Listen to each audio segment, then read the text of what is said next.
Okay guys, umpisa na. Bye bye guys, pabalik na ng Manila. Taon ulit. Paanan muna namin si ama bago umalis. Wala na ka, bye bye.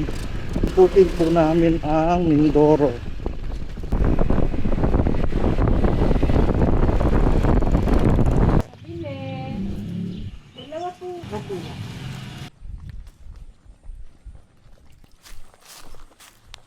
God, guide us po.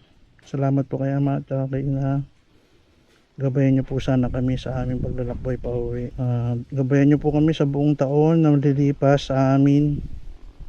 Sana po patuloy po kayong gumabay sa lahat, kasama ang ating Panginoon. Salamat po sa lahat ng blessings na natanggap namin. Lalo ngayon nagbakasyon po kami dito. Salamat po sa lahat ng patnubay, gabay habang kayo po ay nandyan sa ito. Lahat po ng papuri sa Panginoon. Salamat po. Ingatan niyo po nawa ang lahat ng mahal sa buhay namin ni Marlene. Salamat po Panginoon. Salamat. Matamis na pangalan ni Jesus. Amen. You don't wanna grow in the place you are, and you see it. Tanaw na tanaw ang buong Mindoro. Not so far, but don't you know, don't you know, Say na tayo. Bilis don't you know, don't you know, when they look at you. Hey, hey, look at my face, it's a good day. Hey, hey, look at this. Okay guys, tapos ng isang oras ng break, banat ulit. Sa mga oras na to para na ako nagre-relapse, bumabalik na naman yung panahon na nasa barko ako. Minsan iniisip ko, panaginip lang ba lahat ng ito? Lahat ng mga tanawin na nakikita ko, lahat ng mga experience na nararanasan ko, hindi ko alam. Pero sa mga oras na to, nagpapasalamat ako sa mga taong nakasama ko sa Mindoro. Ngayon din ang pamilya ko, sa Panginoon, papasalamat ako dahil nakasama ko sila ulit. Dahil alam ko, ilang araw simula ngayon, babalik na naman ako sa tunay na buhay. Panahon na umahamon, panahon na araw-araw gumigising para sa pamilya, gumigising para sa pera, para kumita. Wala yung napili kong landas. Kaya ngayon, ini-enjoy ko na lang. Kaya ngayon, ito na lang yung nakikita kong way para takasan ang napakahirap ng mundo ng barko. Wala, pasalamat tayo sa Panginoon. Ito ang binigay niya sa ating profesyon at ito ang binigay niya sa ating pag-asa para umahon sa hirap. Okay guys, dito tayo sa bayan ng San Jose. Alam nyo ba guys, napakaganda ng Mindoro. Bukod sa napakagandang tanawin, napakagandang kalikasan, syempre magagandang kalsada. Sarap mag-rides dito, kita nyo naman yan. Isa rin sa pinakagusto ko dito, napakababait ng mga tao. Alam nyo ba guys, nagulat lang ako na ang Mindoro pala ay tinatawag na Mina de Oro noong panahon ng Kastila. Ibig sabihin ay mine of gold. Kaya pala Mindoro ang tawag ngayon.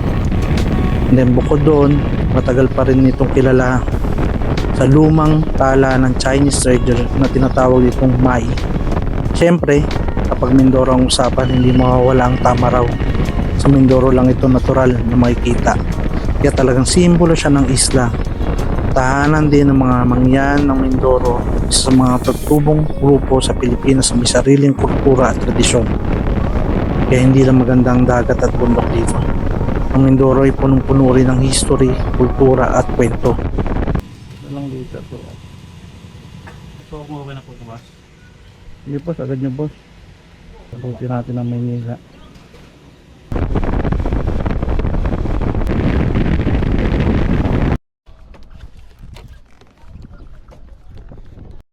Sa mga oras na to, medyo nakaramdam na rin ng pagod, kaya nag-stop over muna kami para konting relax. May isang oras pa kaming tatahakin papuntang Sablayan. So dito, kaya namin naisip dumaan dahil mag-zipline kami. Alam nyo ba guys, isa rin sa pinakamaganda talaga dito, Itong nagmumotor ka o kaya nagdadrive ka, halos wala kang makasabay. Talagang alam mo yun, bawat makakasalubong mo paminsan-minsan lang, tapos yung truck, talagang medyo mag-aalangan ka lang niya pag nakakita ka ng mga bahay-bahay o kaya nakakita ka ng mga patawid-tawid. Talagang todo ingat pa rin, pero at the same time, napakaganda ng kalsada.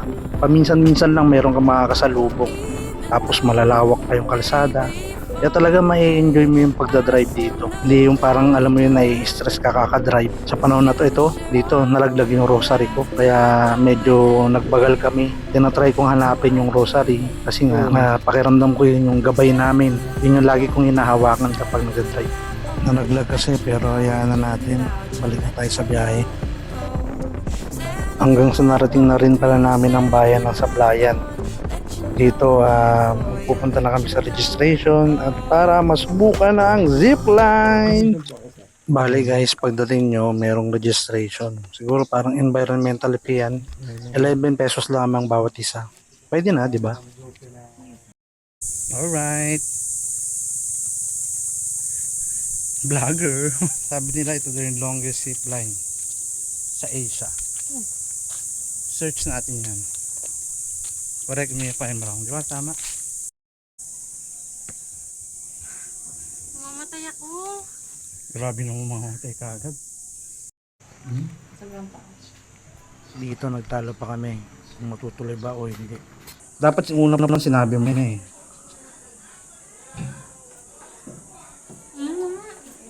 Paano kapag may nangyari sa akin dyan?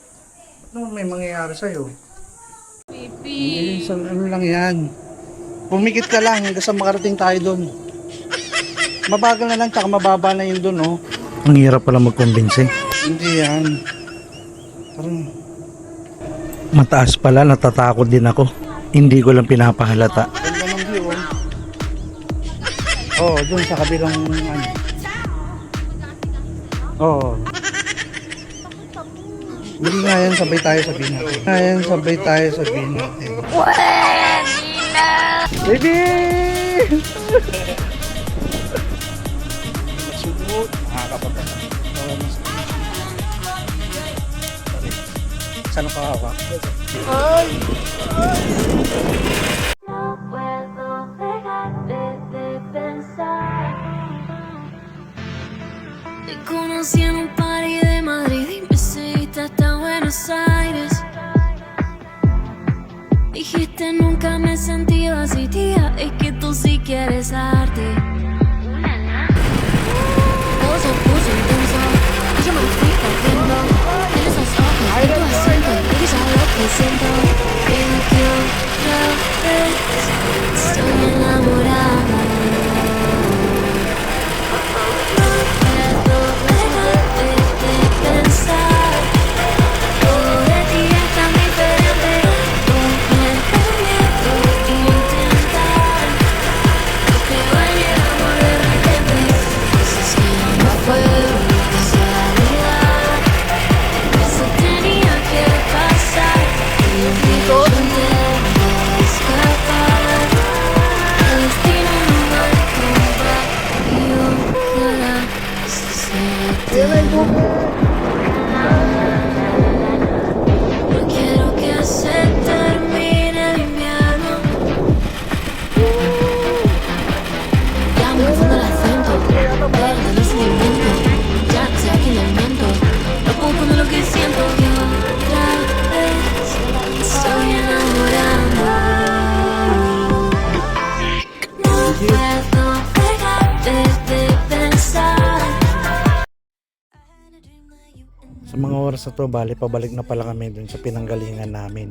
80 pesos bawat isa, bayad sa bangka, pabalik. Alam nyo guys, may narealize lang ako kanina habang paakyat kami. Medyo nakakaba, nakakatakot, pagkakay sa zipline. Totoo yun. Pero isa lang ang masasigurado ko. Hindi ko malalaman kung gaano kasaya kung hindi namin sinubukan.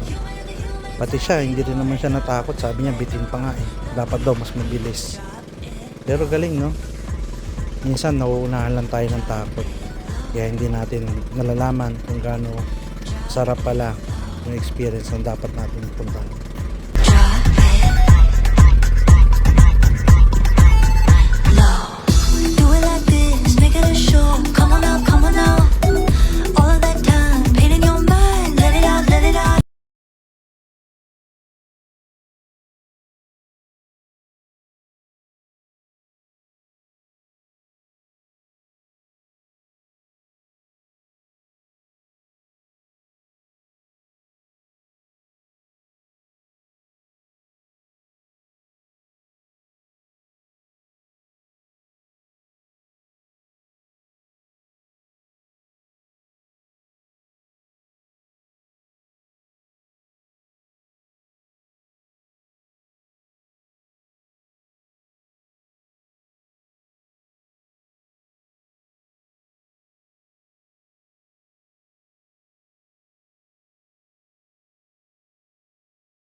pabalik na.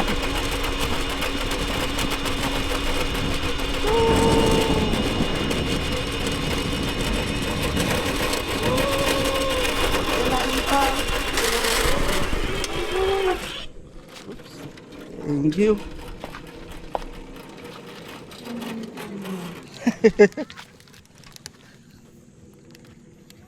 Salamat.